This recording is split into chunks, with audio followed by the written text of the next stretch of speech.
దుఃఖపడుచున్నాను అంటాడు. అంటే మరి నరులు ఎలాంటి కార్యాన్ని చేస్తున్నారు? దేవుడి యొక్క మాట విన్న చూడండి ప్రియులారా, దేవుడు బలి అర్పించమన్నప్పుడు ఆ విధంగా మనం చూస్తే దేవుడు కయ్యూనుకు ఒక ప్రత్యక్షత అనేది సరిగ్గా లేదు, సరిగ్గా కాదు, అసలు ప్రత్యక్షతే లేదు ఆయన. ఈరోజు మనం చూసుకుంటూ వస్తే ప్రియులారా, అనేక సంఘాలు, అనేక సంఘ శాఖలు, అనేక మంది బోధకులకు ఈరోజు దేవుని యొక్క వాక్య ప్రత్యక్షత అనేది లేదు.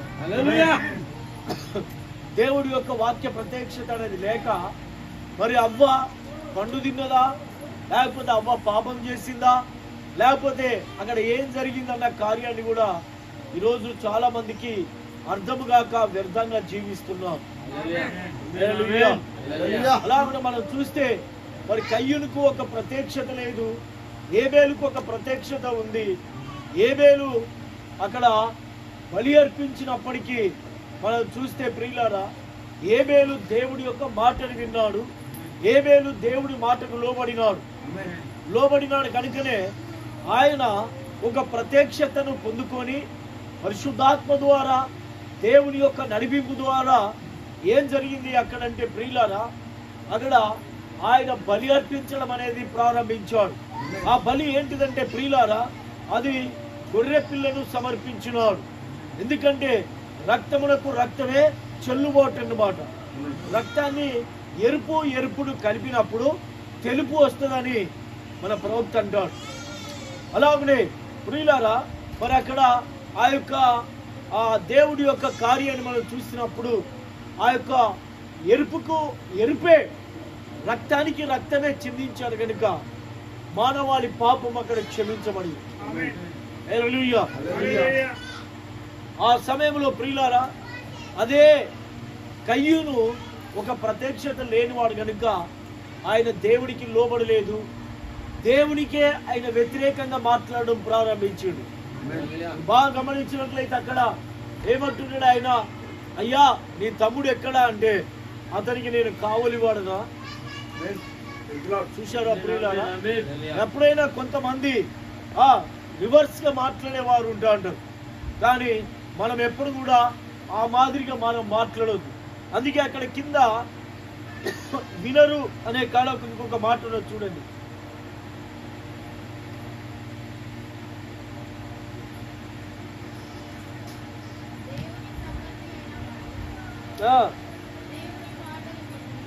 వినుడు, మీరు దేవుని సంబంధులు కారు కనుక, అది వారు కనుక దేవుని సంబంధులు అయితే వాళ్ళు ఖచ్చితంగా దేవుని మాటను వినేవాడు. ఏబేలు, కయ్యూను ఆయన దేవుని సంబంధి కాదు. అర్థమవుతుందా ప్రియులారా? ఈరోజు మరి మనము కూడా ఎవరి సంబంధులం అనేది మనలో మనం పరీక్షించుకోవాలి. ఇప్పుడు మన జీవితం ఎలా ఉంది కాబట్టి దేవుడు ఎవరి బలిని అంగీకరించాడు అంటే ఏబేలు యొక్క బలిని అంగీకరించాడు. చూడండి ప్రియులారా, ఆ నుండి వస్తే మరి ప్రపంచం అంతా కూడా దేవుడు ఏం చెప్పాడు, నీటి ద్వారా నాశనం చేయబడుతుందని చెప్పాడు. చెప్పండి ప్రియులారా, ప్రపంచమంతా నోవాహు 120 సంవత్సరాలు వాక్యాన్ని ప్రకటించాడు. 120 సంవత్సరాలు వాక్యాన్ని ప్రకటించేటప్పటికీ 120 మంది కూడా రక్షించబడలే, ఒక 20 మంది కూడా రక్షించబడలే. నిజమేనా ప్రియులారా? అంటే ఆ కాలంలో కూడా ప్రజలు ఏ విధంగా ఉన్నారంటే పాపముతోనూ, తప్పుడు బోధలతోనూ, తప్పుడు సిద్ధాంతములతోనూ, తప్పుడు అలవాట్లతో ఉన్నారు. ఈరోజు చాలా మంది కూడా క్రైస్తవులని చర్చికత్తరు, కానీ నిజంగానే క్రైస్తవ భక్తి అనేది లేదు. నిజమేనా ప్రియులారా? క్రైస్తవులమని చాలా మంది చెప్పుకుంటారు, కానీ క్రైస్తవ జీవితం అనేదే లేదు. నేను చాలా మంది దగ్గర చూస్తున్నాను, నేను చాలా మందిని కొంతమందిని అనుకుంటాను వీళ్ళు బాగానే జీవిస్తారు, మంచి వాళ్ళు అనుకుంటాను. ఆ మంచి వాళ్ళ గురించి నాకు తొందరలోనే చూపిస్తా అంటాడు దేవుడు. హల్లెలూయా. అప్పుడు నేను అనుకుంటాను నాకు బుద్ధి తక్కువ అనుకుంటాను, నేనే అనుకుంటాను, ఫిక్స్ అయితే నేను అట్లా. అయితే చూడండి ప్రియులారా, మరి ఈరోజు మనం క్రైస్తవులం అని చెప్పుకున్నప్పుడు దేవుని యొక్క మాటకు మనం లోబడాలి. మనము దేవుని సంబంధులం అయితే దేవుని యొక్క మాటను ఖచ్చితంగా మనం వింటాంటాం. చూడండి, 120 సంవత్సరాలు ప్రసంగం చేసిన ఏ వ్యక్తి కూడా ఓడలోనికి రాలే. హల్లెలూయా. ఓడలోనికి రాలేదు. మరి ఓడలోనికి వచ్చింది ఎంతమంది ప్రియులారా? 8 మంది మాత్రమే వచ్చారు. 8 మందిలో ఆయన నోవాహు, తన భార్య, తన 3 కొడుకులు, కోడళ్ళు మాత్రమే ఓడలోనికి వచ్చారు. చూడండి ప్రియులారా, ఆ ఓడలోనికి వాటి జాతుల ప్రకారంగా మృగాలు, జంతువులు, పక్షులు, భూమి మీద ప్రాణులు, జీవులు ప్రతిదీ నోవాహు మాటను విన్నాయి, లోబడినాయి. కానీ మనుష్యుడు మాత్రము లోబడలే. మనుష్యుడు దేవుని మాటను వినలేదు. హల్లెలూయా. ఏదో ఘాట్ వస్తాను.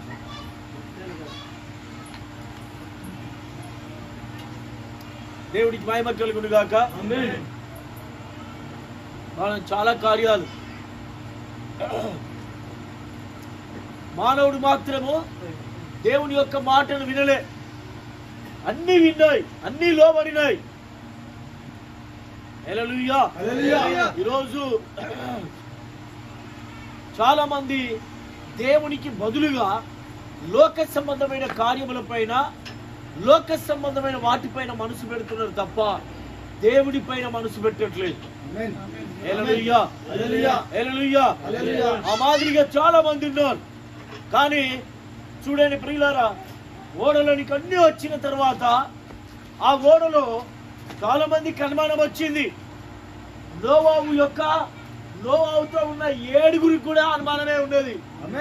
ఎందుకంటే ఓడలోనికి వెళ్ళిన తర్వాత వర్షం పడాలా, వర్షం పడట్లే. ఆమేన్. వర్షం పడట్లేదు. 5 రోజులు అయిపోయింది, 2 రోజులు అయిపోయింది, 3 రోజులు అయిపోయింది, వర్షం పడట్లే. 4 రోజులైంది, వర్షం పడట్లే. ఏమైంది అనేది వాళ్ళందరికీ ఒక రకమైన గుబులు పుట్టింది, అనుమానం వస్తుంది. కానీ చూడండి ప్రియులారా, లాస్ట్కు 5వ రోజు వాళ్ళందరూ కూడా నోవాహు దగ్గరికి వెళ్ళిపోయి నోవాహుతో అంటున్నారంట, అయ్యా మనకు వర్షం పడుద్దా? తప్పనిసరి వర్షం పడుద్ది అని చెప్పారు. చూడండి ప్రియులారా, 6వ రోజు అయిపోయింది, 7వ రోజు కూడా మబ్బులు కమ్ముకొస్తున్నాయి. 7వ రోజు వర్షం అనేది ప్రారంభమై వర్షం పడుతుంది అక్కడ. హల్లెలూయా.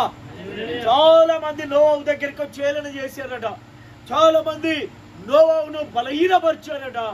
కానీ నోవాహు మాత్రము ఎప్పుడు బలహీనుడు కాలేదు.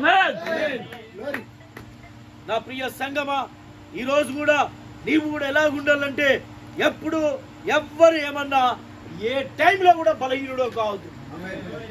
బలవంతుడైన దేవుడి పక్షము, దేవుడు నీ పక్షాన ఉన్నాడు. బలవంతుడు నీ పక్షాన ఉన్నాడు. ధైర్యవంతుడు నీతో ఉన్నాడు. హల్లెలూయా. నోవాహు ఎన్ని కష్టాలు వచ్చినా బలహీనుడు కాలే ఆయన. ఆ 7 రోజులు ఎవరు ఏమన్నా అనేక మంది నోవాహు దగ్గరికి వచ్చి ఆ ఓడ చుట్టూరుగా ఉండి నోవాహును ఏలన చేస్తున్నా, అవమానపరుస్తున్నా ఎంత మాత్రం బలహీనుడు కాలేదు.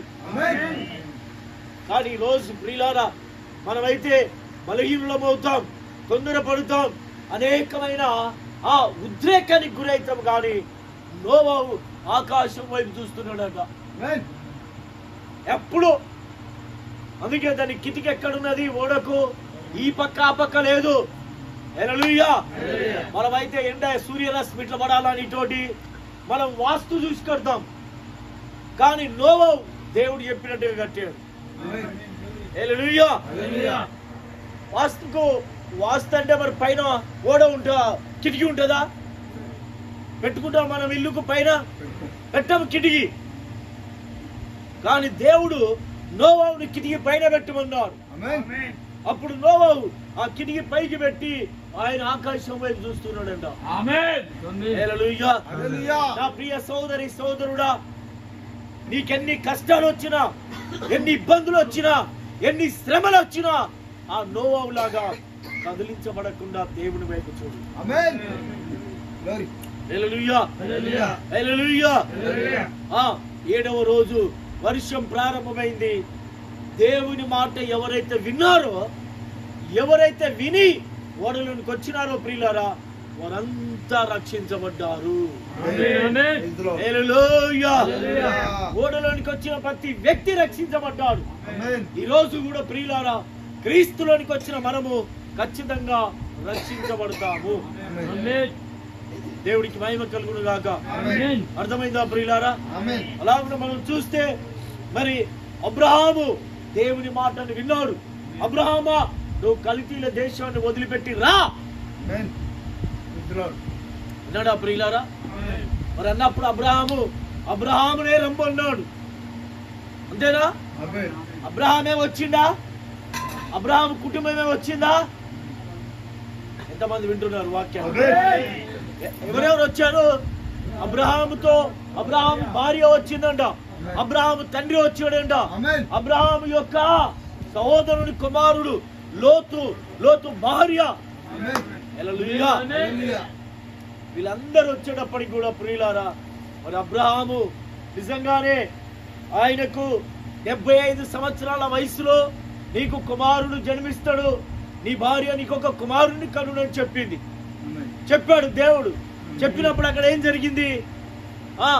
వచ్చేటప్పటికి చాలా మంది రోజు నేను అప్పుడప్పుడు అనుకుంటాను, నేను క్రీస్తులోనికి వచ్చిన తర్వాత 2000 సంవత్సరంలో 2001లో నా కుమారుడు పెద్దవాడు అవుతుంటే అతనికి జ్ఞానం వచ్చే లోపల మా నాన్న చనిపోయాడు. నా కుమార్తె కూడా జ్ఞానం వచ్చే లోపల చిన్న వయసులోనే మా నాన్నగారు చనిపోయారు. నిజంగానే చిన్న పిల్లలు ఎవరి దగ్గర పెరుగుతారు? వీళ్ళు ఎవరు లేరేది, సందీప్ వీళ్ళు అంటే ఎక్కడ పోయారు? హల్లెలూయా. ఇప్పుడు పిల్లలు ఎక్కడ పెరుగుతారు? తాతయ్య దగ్గరనో, నానమ్మ దగ్గరనో, అమ్మమ్మ దగ్గరనో పెరుగుతారు. అంతేనా ప్రియులారా? అలా పెరిగే సమయంలో మరి అబ్రహాముకు కుమారుడు పుట్టేటప్పటికి అబ్రహాము తండ్రి కూడా లేడట. తండ్రిని దేవుడు తీసేసాడంట. ఎందుకు? కారణం ఎందుకంటే ఆ ప్రవక్త చెప్పాడు. ఆ కారణాన్ని నేను చెప్తాను. నేను కూడా అనుకుంటాను మా నాన్నగారు లేకపోవడమే ఒకవేళ చాలా మంచిదైందేమో అనుకుంటాను నేను. కారణం ఏంటి తెలుసా ప్రియులారా? మా నాన్నకు మహా పిచ్చి. ఏమన్నంటే చర్చికి పోదాము, లేకపోతే నువ్వు రా అయ్యా అంటే నాకు 33 కోట్ల దేవతలు ఉన్నాయి పోరా, నేను దాన్ని తప్ప ఇంకొక దాన్ని మొక్కను. ఈ పిల్లలకు కూడా అదే నేర్పిస్తున్నాను వాడు.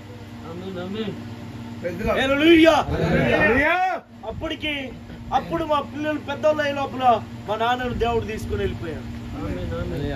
హల్లెలూయా. అప్పుడు ప్రవక్త చెప్పిన మాట నాకు గుర్తుకొచ్చింది. ప్రవక్త యొక్క అబ్రహాము యొక్క తండ్రిని కూడా వస్తాంటే దేవుడు మధ్యలోనే ఆయనను కూడా తీసేశాడు. కారణం ఏంటిది? అబ్రహాము యొక్క అన్యుడి యొక్క ఆ సిద్ధాంతములు, విగ్రహారాధన, భక్తి అదంతా ఇస్సాకుకు తన తండ్రి నేర్పిస్తాడనేసి దేవుడికి తెలుసు కనుక తన యొక్క తండ్రిని కూడా తీసేశాడు. ఈరోజు చాలా మంది ఇళ్లలో, ముసలోళ్ళు ఉన్న ఇళ్లలో ఏమైనా ఎవరైనా నేడితే చెట్టు కట్టి, ఈ చెట్టు కట్టి, అక్కడికి పో, ఇక్కడికి పో. అయితే ఈరోజు ముసలోళ్ళకి కావాల్సింది ఏంటిదంటే పరలోకం కావాలి. ముసలోళ్ళకి కూడా కావాల్సింది ఏంటంటే భక్తి కావాలి, కావాల్సింది విశ్వాసం కావాలి.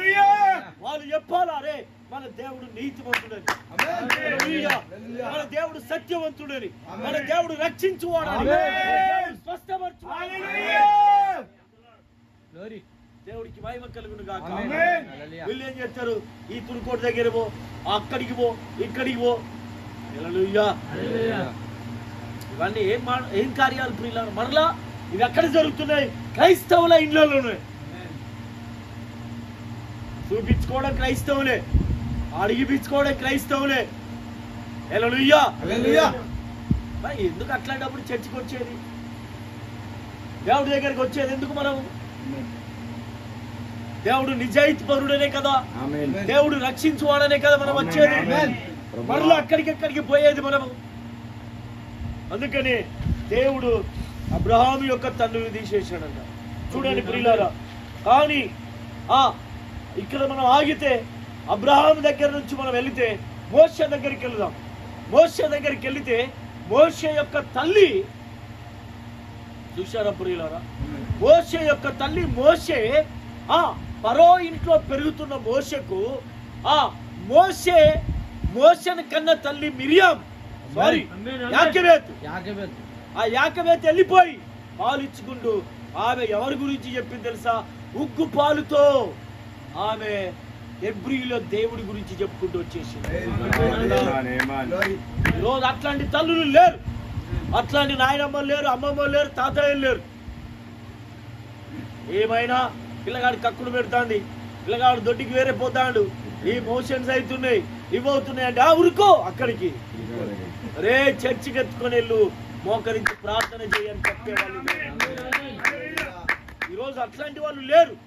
అందుకని ఈరోజు ఏమైపోతుందంటే అక్రమం అనేది విస్తరిస్తున్నది. హల్లెలూయా. చూడండి ప్రియులారా, మోషే అలాగూ పెరిగి పెద్దవాడైండు. అబ్రహాము దేవుని మాటకు లోబడినాడు కనుక అబ్రహాముకు 100 సంవత్సరాల వయసులో తనకు ఒక కుమారుని ఇచ్చాడు దేవుడు.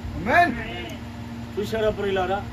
అయితే అబ్రహాము దగ్గర మనం చూస్తే అబ్రహామును దేవుడు విశ్వాసులకు తండ్రిగా పెట్టాడు. ఆయన భూమి మీద క్రైస్తవుడు అన్న ప్రతి వ్యక్తికి అబ్రహాము తండ్రి అయ్యింది.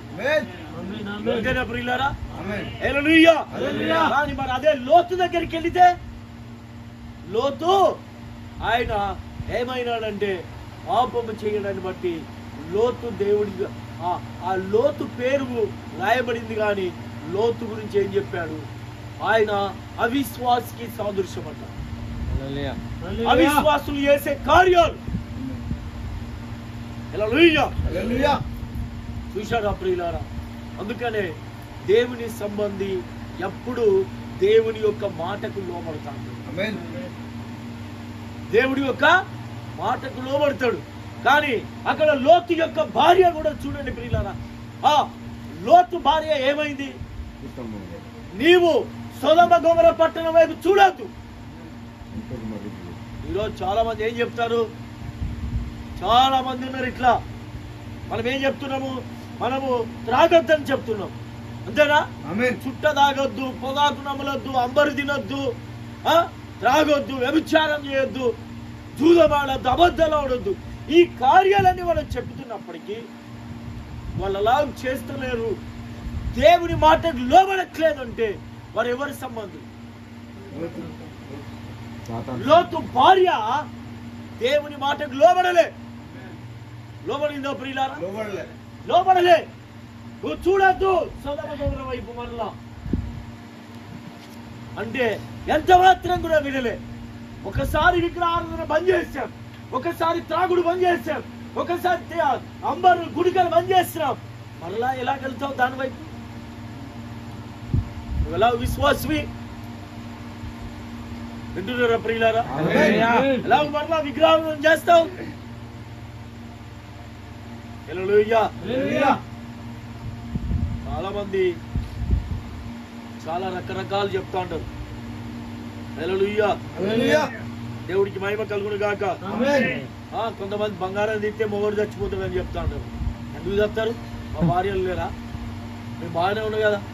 నా భార్య ప్రభువు నమ్ముకొని 25 సంవత్సరాలు నాకు తెలియకుండానే ఆమె పుస్తలు తీసింది, గల్ల పెట్టలేసి వచ్చింది. రోజు నేను దేవుడి సేవ చేస్తున్నాను, నౌక రోజులు పెట్టుకొని. హల్లెలూయా. చాలా మంది అందుకని మన ఇంట్లో కొన్ని టైంలో మనం ఆలోచిస్తే ఈ ముసలోళ్ళ బుద్ధులన్నీ కూడా గట్లే ఉంటాయి. ఏదేదో చెప్తా అంటారు మనకు. అంటే ఉండొద్దని నేను అనట్లే, కానీ దేవుని నమ్ముకున్న ప్రతి వ్యక్తి ఏ మాదిరిగా ఉండాలంటే నిజంగా దేవుడు చెప్పినట్టు లోబడాలి. హల్లెలూయా, హల్లెలూయా. దేవుడికి మహిమ కలుగును గాక. లోతు భార్య ఎంత మాత్రం వినలే. వినకపోవడాన్ని బట్టి ఆమె ఏమైంది, ముక్కు స్తంభం అయిపోయింది. అక్కడ ఇట్లా పడి ఒక్కసారి సొదొమ పట్టణాన్ని చూస్తున్నాను ఇట్లా తిరిగింది. అక్కడ ఇట్లా తిరిగేసరికి ఇట్లనే ఉప్పు స్తంభం అయిపోయింది. మనం దేవుడికి లోబడినప్పుడు దేవుడు ఖచ్చితంగా మనలో అపాయము నుంచి కూడా తప్పియగలడు ఆయన. హల్లెలూయా. రోజు నీకు స్వస్థత ఎందుకు రావట్లే? ఎందుకు నీకు ఆరోగ్యం ఉండట్లే? ఈ సమస్యల నుంచి దేవుడు నేను ఎందుకు విడిపించట్లే? వింటున్నారు అందరూ? హల్లెలూయా. కారణం ఏంటిది ప్రియులారా? మనము దేవుడికి లోబడట్లేదు. దేవుని సంబంధి దేవుని మాట వినును. దేవుడికి మహిమ కలుగును గాక. లోతు భార్య వినలే. అబ్రహాం భార్య దేవుడికి లోబడింది. ఆమె విశ్వాసులకు తల్లి అయిందంట. అక్కడ దేవుడికి మహిమ కలుగును గాక. చూడండి ప్రియులారా, బిలాము ఉన్నాడు. బిలాము దేవుడి మాట విన్నాడా? ఎంత చెప్పినా వినలే. ఇశ్రాయేలు ప్రజలు దేవుని బిడ్డలు, నువ్వు శపించబోకు, నువ్వు వెళ్ళొద్దు అక్కడికి. వింటున్నారా ప్రియులారా? బిలాము డబ్బు తీసుకొని పోయింది అక్కడికి. బిలాము వద్దు. దేవుడికి ప్రార్థన చేస్తే దేవుడు 2 సార్లు వద్దని చెప్పాడు. ప్రభువా నీ చిత్తం ఏంటిది నాయన, నీ పోవల్లా వద్దా? వద్దు అన్నప్పుడు 3వసారి ఆ బాలాకు రాజు ధనాగారం పంపించగానే ఈయన ఇజ్రాయెల్ ప్రజలను శపించడానికి పోయిండు. ఆయన శపిస్తున్నాడు కానీ బయటికి మాట ఆశీర్వాదకరంగా మారుతాడు. అందుకని దేవుడి బిడ్డలను ఎవ్వరు శపించినా ఆశీర్వాదకరంగానే మారుతాడు. దేవుడి బిడ్డలకు అది దీవెనకరంగా మారుతాడు. నువ్వు బాధపడబోకు ఎప్పుడు. కాదు శపించును అని ఇట్లన్నారు అట్లన్నారు. నువ్వు దేవుని బిడ్డవు. వాళ్ళు శపిస్తే నీకు ఆశీర్వాదకరంగానే మారుతుంది. ఇశ్రాయేలు ప్రజలకు బిలాము శపిస్తున్నా కొద్దీ వాళ్ళకు ఆశీర్వాదం వచ్చింది. తెలుసా ప్రియులారా? వాళ్ళు ఎంత శపిస్తున్నారో ఆ బిలాము అక్కడే ఉండిపోయిండు. ఇశ్రాయేలు ప్రజలు బాలాకు రాజు దేశంలో నుంచి నడిచి వెళ్ళిపోయిండు వాళ్ళు. నిజమేనా ప్రియులారా? హల్లెలూయా, హల్లెలూయా. మరి మనం ఏం వింటున్నాం ఇప్పుడు? ఏం నేర్చుకుంటున్నాం? దేవుడికి స్తుతి కలుగును గాక. హల్లెలూయా, హల్లెలూయా. ప్రభువుకు మహిమ కలుగును గాక. చాలా వరకు ప్రియులారా మనము మరి బిలాము దేవుని మాటను వినలేదు కనుక బిలాము గాడిద చేత బుద్ధి చెప్పబడ్డాడు. గాడిద మాట్లాడిందా? వాక్ వచ్చిందా? దానికి దేవుడు వాక్కిచ్చాడా? బిలాముతో మాట్లాడిందా? హల్లెలూయా. కొన్నిసార్లు మనం క్రైస్తవులు మరి మర్చిపోయి కొన్ని మాటలు మాట్లాడేటప్పుడు కొంతమంది అంటారు నువ్వు దేవుడిని నమ్ముకున్నావు కాదని. ఆ మాట సరిపోద్దిగా మనకు బుద్ధిమంతులమైతే. హల్లెలూయా. సమస్తము చూసుకున్నవాడు దేవుడు. హల్లెలూయా. కాబట్టి నువ్వు దేవుడికి లోబడు. నిజమైన ప్రియులారా? దేవుడికి లోబడలేదు కనుక బిలాముతో దేవుడు ఏమంటున్నాడు? బిలాము నా ఎదుట నీ నడతలు విపరీతమైనవి కనుక యెహోవా దూత నీకు విరోధంగా లేచింది. దేవుడికి మహిమ కలుగును గాక.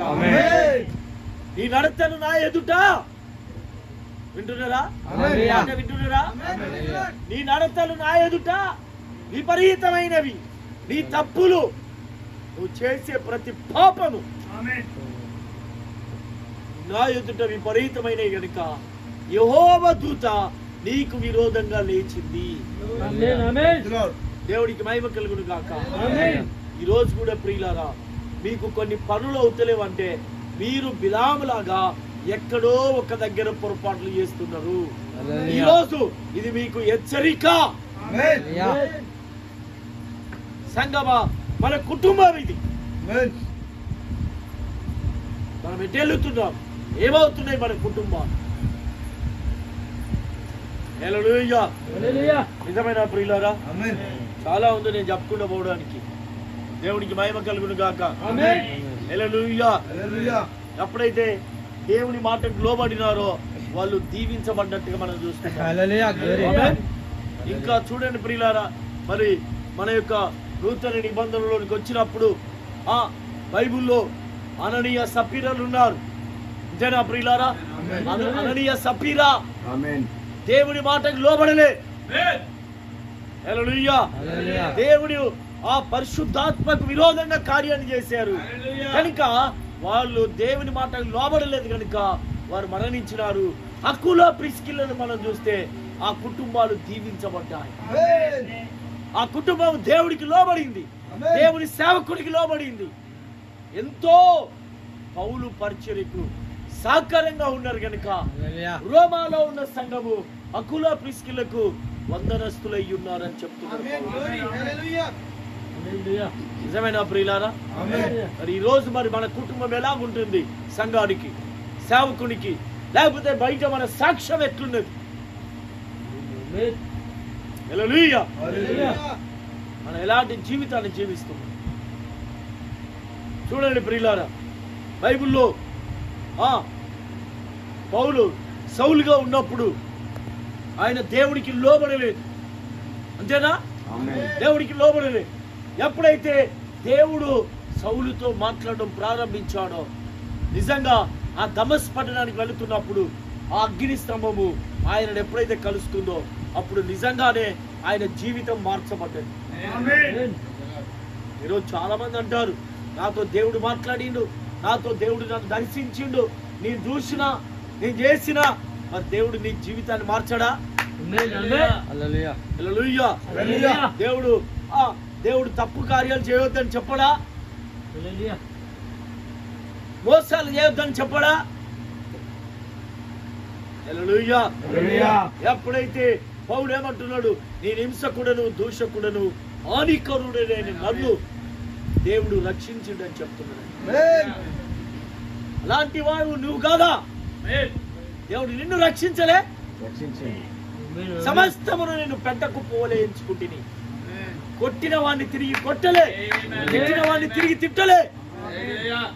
మన ప్రభు భూమి మీదకి వచ్చాడు. ఎప్పుడైతే ఆయన సౌలు ఎప్పుడైతే దేవుని స్వరాన్ని విన్నాడో ఆ రోజు నుంచి ఆయన జీవితమే మార్చబడ్డది. అందుకని దేవుడి సంబంధమైన నీతో దేవుడు ఎప్పుడైతే మాట్లాడుతున్నాడో ప్రియులారా, ఈరోజు దేవుడు చాలా రకాలుగా మాట్లాడతాడు. నాకు తెలిసి 3 రకాలుగానైతే ఖచ్చితంగా మాట్లాడతాడు. ఒకటి దేవుని స్వరము, ఒకటి వాక్యము, ఒకటి సేవకుని ద్వారా. ఈ మూడింటి ద్వారా దేవుడు మాట్లాడతాడు. అప్పుడు నీ జీవితాన్ని నువ్వు సరి చేసుకోవాలి. హల్లెలూయా. చూడండి ప్రియులారా, అలాగునే ఎప్పుడైతే ఆయన ఆ ధర్మశాస్త్రాన్ని వదిలిపెట్టి దేవుడు ఆయనతో ఏం చెప్పాడో అదే సువార్తను తీసుకొని వచ్చి ప్రజల మధ్యలో తీసుకొని వచ్చాడు. బాప్టిజం గురించి దేవుడు ఒక్కడే అని చెప్పాడు. హల్లెలూయా. మరి ఈ రోజు ప్రియులారా, మరి మనమేమింటున్నాం? ఎందుకు మన ప్రవర్తనలో మార్పు రావట్లేదు? మనం చాలా మంది దెబ్బకు దెబ్బ అనే నినాదంతోనే పోతున్నాం కానీ ఒక చెంప కొడితే ఇంకో చెంప చూపిమనే నినాదన మన లోపల రావట్లే. దేవుడు చెప్పాడు అక్కడ, ప్రభు ఉమ్మివేయబడ్డాడు. దాని ఆయన ఉమ్మివేయలే, ఉమ్మివేయించుకున్నాడు, ఉమ్మివేయబడ్డాడు, తృణీకరించబడ్డాడు. కానీ ఎవరిని తృణీకరించలేదు. శపించబడ్డాడు, కానీ తిరిగి శపించలేదు. మనం ఏం నేర్చుకుంటున్నాం? మీకు స్టీఫెన్ ఉన్నాడు. ఆయన ఎప్పుడైతే ఆ యొక్క వాక్యం ఎప్పుడైతే ఆయన విన్నాడో, స్టీఫెన్ ఏమంటున్నాడు? అపోస్తల కార్యములో పరలోకం తెరవబడ్డ చూశాడట. హల్లెలూయా. పరలోకం తెరవబడ్డ చూసి ఆయన అంటున్నాడు, ప్రభువా ఈ నేరము ఆ బిడ్డల మీద మోపబోకు అన్నాడంట. ఆయన ఏం తప్పు చేశాడండి? నన్ను అన్యాయం అంటే పడ, నేను ఉట్టిగంటే పడే రకం కాదు. మరి అట్లాంటి సౌలు ఆయన పేరు చెప్పిదే పసిపిల్లవాడు పాలు తాగేటోడు కదంట. చాలా మంది అనేటోళ్ళు అంట, మనం పిల్లలు బెదిరిస్తాం కదా, పోలీసు వాడు వస్తాడు, పిచ్చి వాడు వస్తాడు అని బెదిరిస్తామా? అలా వాడు చెప్తే పోలీసు వాళ్ళు వస్తాడు, లేకపోతే పిచ్చి వాడు వస్తాడంటే వాడు ఇంట్లో ఉంటాడు. అలాగే ఆ టైంలో అనేటోళ్ళు అంట, సౌలు వస్తాండ్రా పో ఇంట్లోకనే వాళ్ళంట. అందరు భయపడిపోయేవాళ్ళంట. అట్లాంటి వాడు పిల్లలు తిట్టినా ఎవరు ఏమన్నా దాన్ని సహించి ఓర్చుకొని ఆయన వెళ్ళిపోయేవాడు. వెళ్ళిపోయి సువార్త చెప్పాడు. ఈరోజు ఆయన పేరు అందుకే బైబిల్లో రాయబడింది. దేవునికి మహిమ కలుగును గాక. మరి మన జీవితాలు ప్రియుల మనం ఎలా ఉన్నాం? ఇప్పుడు ఈ కాలానికి ఒక వర్తమానం అనేది ఉన్నది. ఆ వర్తమానం మనం వింటే మనం రక్షించబడతాము. అక్కడ ఒక మాట ఏమన్నాడు అక్కడ ఆయన,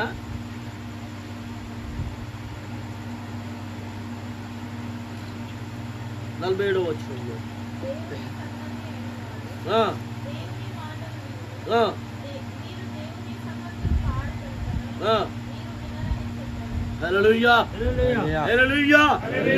నాకేమర్థమైందంటే, ఈరోజు బైబిల్ చదువుతున్నాను ప్రార్థన చేసుకొని, బైబిల్ చదువుతుంటే అప్పుడు అనిపించింది, దేవుని సంబంధి అయితే ఖచ్చితంగా దేవుడి వాక్యాన్ని పట్టుకుంటాడు. ఇక కొంతమంది మనం డిబేట్ పెట్టుకోవడము, వానితో వాదించడం కూడా వేస్ట్ అనేది నాకు ఇవాళ అర్థమైంది.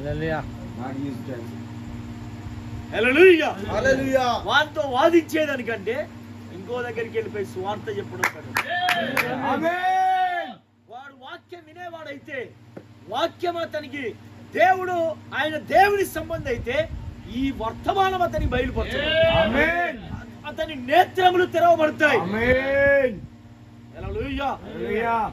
కాబట్టి రాత్రికాల సమయంలో ప్రియులారా, నువ్వు ఎవరి సంబంధం, నీ జీవితం ఎలాగుంది? హల్లెలూయా. కింద ఇంకొక మాట ఉన్నది చూడండి ప్రియులారా, అక్కడ కాదు,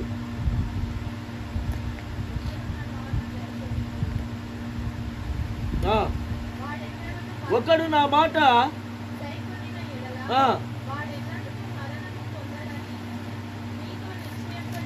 హల్లెలూయా.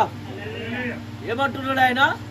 ఒకడు నా మాట గైకొనిన ఎడల వాడెన్నడూ మరణము చెందడు. మరణం అనేది లేదు వారికి. హల్లెలూయా. చూస్తున్నారా ప్రియులారా, మనం ఎవరి మాటను గైకొనాలా? యేసుక్రీస్తు యొక్క మాట. మరి యేసుక్రీస్తు ఏం చెప్పాడు? ఈరోజు మనం ఏ విధంగా జీవిస్తున్నాం? దేవుడికి మహిమ కలుగును గాక. మనకి ఇది కావాలి. మనం ఎలా జీవిస్తున్నాం? నువ్వు దేవుడి సంబంధివా కాదా? మరణించడానికి ఉన్నది నిజమేనా ప్రియులారా? హల్లెలూయా. కాబట్టి మన జీవితాన్ని పూర్తిగా మనము మన పితరులు ఏ విధంగా అయితే దేవుడికి సమర్పించుకున్నారో ప్రియులారా, మనము కూడా కొన్నిసార్లు కొంతమంది ఏమంటారు, వీడికి బుద్ధి లేదురా, తిడతానే కూడా పోతాను. మనకు రేషం వచ్చే మాటలు దయ్యము వానిలో దూరి తిట్టిపిస్తానని మనం అనుకోవాలి. ఇక దయ్యము మనలో దూరితే మనం కూడా దయ్యమే అయిపోతాం. అంతే కదా ప్రియులారా? నన్ను ఇట్లంటాడా, వాడు అనేది నన్నే, వాడు తిట్టేది నన్నే అని అనుకుంటాం. చూసినావా? అప్పుడు ఆ దయ్యం మన లోపల కూడా దూరి యుద్ధానికి సిద్ధపరుస్తుంది అది. కాబట్టి ప్రియులారా, ఒత్తిడి విడిచిపెట్టనే వర్తమానంలో ఇది చాలాసార్లు చెప్పినా మళ్ళీ చెప్తున్నా. ఒక ఇద్దరు భార్య భర్తలు, వారు ఇద్దరు నౌకరు చేస్తారంట. ఆమేన్. ఇద్దరు నౌకరు చేసుకొని మధ్యాహ్నము లంచ్కి వచ్చి లంచ్ తయారు చేసుకొని తిని మళ్ళీ డ్యూటీకి వెళ్ళాలి. వింటున్నారా? ఇద్దరు కలిసి డ్యూటీకి వెళ్ళాలా మళ్ళీ. అయితే ఆయన వచ్చి పడుకున్నాడు. ఆమె కూడా పోయి పడుతుంది. అయ్యా కొంచెం నువ్వు ఏదన్నా నాకు సహకరించాలంటే నాకు చేతనైతే లేదు, నాకు కూడా చేతనైతే లేదు, అందుకే నేను సహకరించమంటున్నాను. నువ్వు వండుతావా, వండవా, చేస్తావా, చేయవా, నేను ఎట్లా సహకరిస్తా నీకు? నువ్వే చేయాలా, నువ్వు ఆడదానికి కాబట్టి. నేను కూడా నీ మాదిరిగా డ్యూటీ చేస్తానా, నన్ను ఏమి ఇంట్లో ఉంచుతలేవు కదా అని వీళ్ళిద్దరి మధ్యలో లడాయి తయారై విడాకుల దాకా వచ్చేసింది. దానికి ప్రవక్త ఏమంటాడంటే, ప్రియులారా అక్కడ దయ్యం పని చేస్తాను, ఎవరైనా ఒక్కరు కనుక వెళ్ళిపోయి ప్రార్థనలో ఉంటే ఆ ఇంట్లో నుంచి ఆ దయ్యం వెళ్ళిపోయేది. ఆ ఇంట్లో నుంచే దయ్యం వెళ్ళిపోయేది, విడాకుల దాకా వచ్చేది కాదంట. ఈ రాత్రి కాల సమయంలో ప్రియులారా మనము కూడా ఓపిక సహనాన్ని కలిగి మనము ఏకంటే దో అనద్దు, దో అంటే తీన్ అనద్దు. మనం ప్రియులారా భర్త ఏకంటే భార్య దో అన్నది అనుకో, వాడు తీన్ అంటున్నాడు, ఇలా దెబ్బ వేసే అంటారు, ఒళ్ళు పగిలిపోతుంది. కానీ ప్రియులారా మనం ఎవరమో ఒక్కలము ఓపికతో ఉండి దేవుడి సన్నిధిలో గడిపినామంటే మన ఇంట్లో ఉన్న ఆ దురాత్మే వెళ్ళిపోతాం.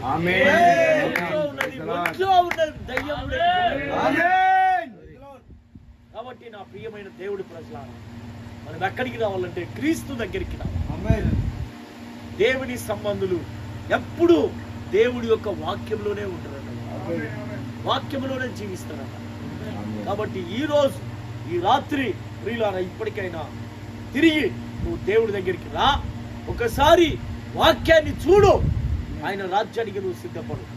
ఈ లోకము శాశ్వతమైంది కాదు కనుక మనం దేవుడితో సంబంధాన్ని కలిగి మనం ఉండాలి. 44వ వచనంలో చూడండి ఒకసారి, ఇది చెప్పి నేను ముగిస్తాను.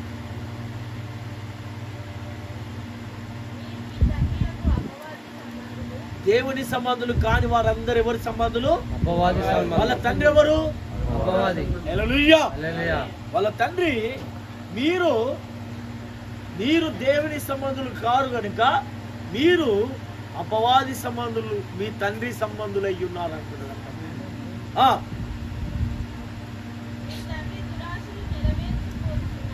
మీ తండ్రి యొక్క మంచి కూర్చో, ఎవరి సంబంధులు మీరు? అక్కడ ఏమున్నది మరలా చదవండి, ఇంతమంది పురుషులు ఉన్నారు. మీరు మీ తండ్రి యొక్క అపవాది సంబంధులు. ఇప్పుడు ఏం చేస్తున్నారట వాళ్ళు? తండ్రి దురాశలే చేస్తున్నారు. హల్లెలూయా. ఎవ్వరు ఏం చెప్పినా వినరు. దయ్యం కనుక చెప్తే పక్కా వింటారు, చెడిపోయేటోళ్ళు చెప్పే మాట బాగింటారు. మనం మంచి చెప్తాం కదా, మన దగ్గరికి వచ్చి మాట్లాడతారు, ఇట్లా అట్లా ఐసా పైసా అంటారు, మళ్ళీ పోయి వాళ్ళు ఏదైతే మైండ్లో ఉన్నదో అదే చేస్తారు. అక్కడ ఆ దానికి జరగవలసింది జరిగిన తర్వాత అయ్యో పాస్టర్ చెప్తే వినకపోతుంది, ఇప్పుడు పాస్టర్ తోటి అనలేదు, కక్కలేక మింగలేక అక్కడ పడిపోతారు. ఎవరు చెప్తే వింటారు? వాళ్ళు లోకస్తులు చెప్పేది. అది ₹1,00,000 బెనిఫిట్ మనకు ఉండవచ్చు. మీ దైవజనుడు కావచ్చు, దేవుడు కావచ్చు, వద్దు అన్నాడంటే ఆ బెనిఫిట్ అంతా మనం తీసేసుకోవాలి. వద్దు మనకు, దానికి దూరంగా వెళ్ళిపోవాలి. లేకపోతే మనం ఎవరి సంబంధం అవుతాము? సాతాను సంబంధం.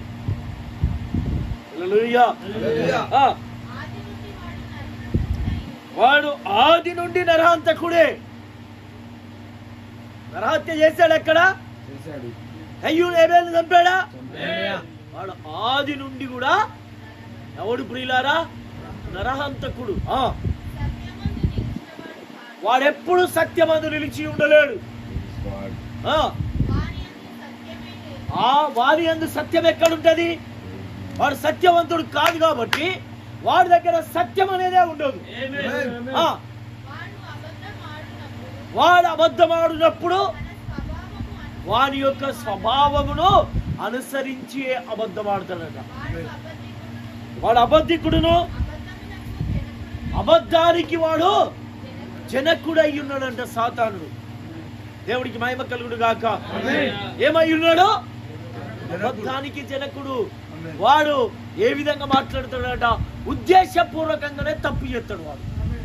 కానీ ఏమంటారంటే నేను తెలవక చేసినా, ఇట్లా అయిపోయిందన్నా, ఇట్లా అయిపోయిందన్నా. నీ ఉద్దేశమును బట్టి ఆ కార్యాన్ని జరుగుతుంది. తెలుసా ప్రియులారా? అందుకే నీ హృదయంలో ఏముందో అది బయట క్రియ చేస్తుంది. వాక్య ప్రకారంగా ఉండు.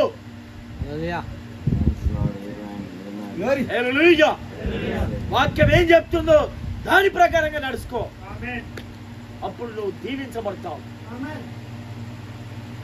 నీ ఉద్దేశపూర్వకంగానే నువ్వు తప్పు చేసుకుంటూ ఇలా జరిగింది జరుగుతుంది. ఏం చేస్తాం? దాని పరిణామం ఎదుర్కొనేది అది కూడా నువ్వే. దాన్ని ఏం చేస్తారంటే దేవుడి మీద ఎత్తారు. అప్పుడు దేవుడు నాకేం మేలు చేస్తున్నావు, అసలు నువ్వేం చేస్తావు దేవుడికి?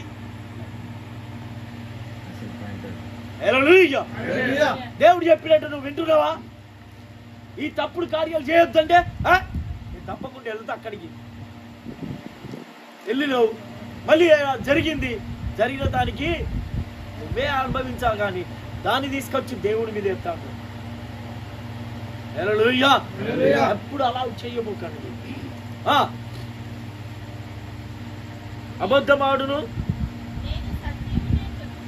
నేను సత్యమనే చెప్తున్నాను కనుక మీరు నన్ను నమ్మరు. నాలో పాపమున్నదని ఎవడు స్థాపించగలడు మీలో? నేను సత్యము చెప్పుచున్న ఎడలా ఎందుకు నమ్మరు? సత్యాన్ని చెప్పేటోడు ఎప్పుడు కూడా ఎప్పుడు వాడిని నమ్మరు. హల్లెలూయా. నిజాన్ని చెప్పే వ్యక్తిని ఎప్పుడు కూడా ఎవరు నమ్మరు. వాడికి తిండి కూడా దొరకదు. చాలా మంది ఆ యొక్క నీతిమంతుడట అనేక మంది స్నేహితులను కోల్పోతాడట. బీదవాడు కూడా స్నేహితులను కోల్పోతాడట. ధనవంతుడికి అనేక మంది స్నేహితులు ఉంటారట. నిజాన్ని చెప్పేవాడి దగ్గరికి ఎవడు రాడు, అబద్ధాన్ని చెప్పేవాడి దగ్గరికి అందరు వెళ్ళిపోతారు. హల్లెలూయా. యేసుక్రీస్తు ఒక్కడే సత్యవంతుడు.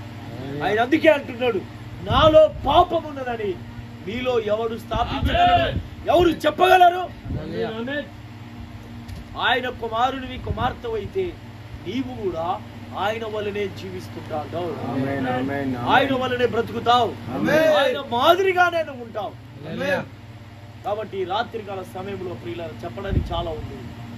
ఈ రాత్రికాల సమయంలో మనందరము మన జీవితాలను మార్చుకొని ఇప్పటికైనా మనము దేవుని సంబంధులుగానే ఉండిపోవాలి. ఏమా? దేవుని సంబంధులుగా, దేవుని బిడ్డలుగా జీవించాలి. అందుకనే ఆయన బిడ్డలకు మరణం అనేది లేదని చెప్తుంది వాక్యం. తెలిసిందా ప్రియులారా? కాబట్టి అన్ని మనం మారేసుకుందాం. ఇప్పటికీ ఈ కార్యాలన్నిటికీ మనం దూరం ఉందాం, దేవుడికి మనం దగ్గర అవుదాం. ఈ లోకపు యొక్క ఆశలు, ఈ లోకపు యొక్క నటన ఒక రోజు గతించిపోతుంది. దేవుని రాజ్యమే నిరంతరం నిలబడబోతుంది. కాబట్టి నీవు దేవుడి సంబంధం అయితే ఇప్పటికైనా నువ్వు దేవుని బిడ్డగా మారిపో. దేవుని వల్లనే బతుకు. అది నీకు ఆశీర్వాదకరం. God bless you. దేవుడు మనల్ని దీవించు. ఆమేన్. ప్రార్థించుకుందాం. ఆమేన్.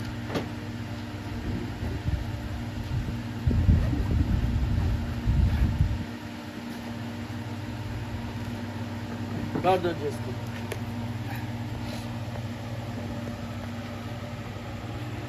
మనమందరం తలలు వచ్చి కళ్ళు మూసుకుందాం. ఈ సమయంలో మనం ప్రభువుకి సమర్పించుకుందాం. ఇప్పటికైనా ఏ మనుషుడు కూడా పరిపూర్ణుడు కాదు. దేవుడు ఒక్కడు మాత్రమే పరిపూర్ణుడు. ఆయన ఒక్కరిలోనే పాపము లేదు. అందుకే అంత ధైర్యంగా చెప్పగలుగుతున్నాను. నీవు నేను మనమందరము పాపులమే. దేవుడు అనుగ్రహించి మహిమను మనం పొందలేకపోతున్నాం. ఇప్పటికైనా నీ పాపముల నుంచి, నీ తప్పుడు జీవితం నుంచి బయటికి రా. వదిలిపెట్టు. దేవుని సంబంధిగా బ్రతుకుని ఇప్పటికైనా. హల్లెలూయా. దేవుని స్తుతిస్తామా?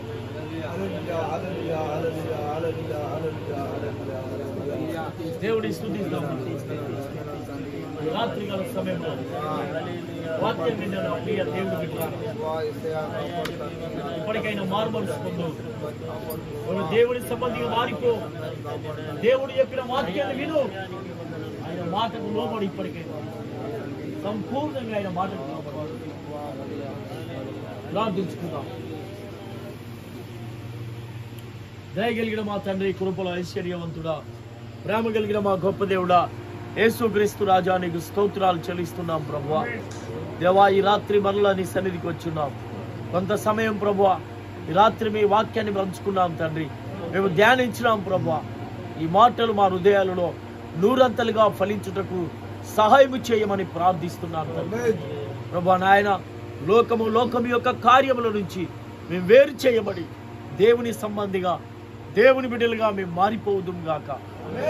ప్రభువా, గొప్ప కార్యాన్ని మా జీవితంలో జరిగించు ప్రభువా. నీ పరిశుద్ధాత్మ నడిపింపును మాకు దయచేయి. మమ్మల్ని అందరినీ నీ చేతిలో పెడుతున్నాం దేవా. నాయన, సోదరుడు జకర్యను, తన భార్య పిల్లలను, వారి తల్లిని ఆశీర్వదించు ప్రభువా. నాయన, సందీపును, తన భార్య పిల్లలను కూడా దీవించు ప్రభువా. వచ్చిన బంధుమిత్రులను, సంఘస్థులను, సంఘ పెద్దలను, శ్రేయాభిలాషులందరినీ కూడా ప్రభువా నీ చేతులకు సమర్పించుకుంటున్నాం దేవా. ఇక్కడ జరిగిన ఈ కూటాన్ని బట్టి నీకు వందనాలు. వాక్యం విన్న బిడ్డలందరినీ ఆశీర్వదించు. వాక్యము వారి హృదయాల్లో నూరంతలుగా భద్రపరచమని ప్రార్థిస్తున్నాను. ఓ ప్రభువా, నీ నామానికి మహిమ తెచ్చుకో ప్రభువా. నీ పరిశుద్ధాత్మ సన్నిధి నిత్యము మాకు తోడుగా ఉంచమని నీ శక్తి కలిగిన హస్తములకు సమర్పించుకుంటూ ప్రభువా, తిరిగి వెళుతున్న మాకును, ఉంటున్న ఈ కుటుంబాలకు ప్రభువా నీ దైవ సన్నిధి, దైవ కృప నిత్యము తోడుగా ఉంచున్నాయి ప్రభువా. మేము నీ మాట వినే బిడ్డలుగా మార్చు ప్రభువా. మాటకు లోబడే బిడ్డలుగా మార్చు ప్రభువా.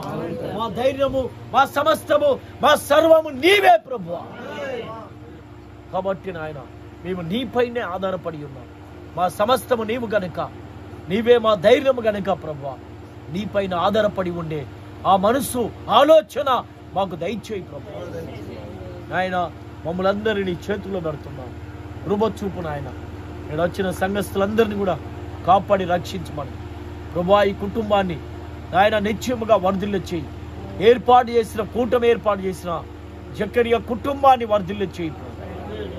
మీకే మమ్మల్ని అందరినీ సమర్పించుకుంటూ యేసుక్రీస్తు దివ్యమైన నామములో ప్రార్థిస్తున్నాం.